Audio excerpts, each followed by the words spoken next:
आता बातमी आहे जालन्यामधून। जालन्याच्या बदनापुरा तालुक्यामध्ये ज्वारी, मका आणि इतर पिकांचं मोठं नुकसान झालंय। नुकसान भरपाई देण्याची शेतकऱ्यांनी मागणी केलेली आहे।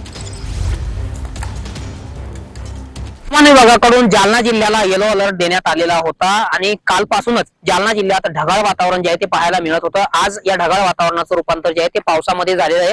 सध्या मी आहे बदनापूर तालुक्यातील एका शेतामध्ये। आपण जर या ठिकाणची ही दृश्य बघितली तर हे दोन शेतकरी जे आहेत ते त्यांचा चारा जो आहे तो ज्वारीचा जो कडबा आहे ते आता जमा करण्यामध्ये व्यस्त आहे। आताच नुकत्याच झालेल्या पावसामुळे हा जो ज्वारीचा कडबा आहे तो पूर्णतः ओला झालेला आहे, 100% ओला झालेला आहे आणि ते वाचवण्याचा कुठेतरी प्रयत्न जो आहे तो आता हे शेतकरी आपल्या करताना पाहायला मिळत आहे। दोन शेतकरी आहे, आपण या शेतकऱ्यांसोबत संवाद साधूया।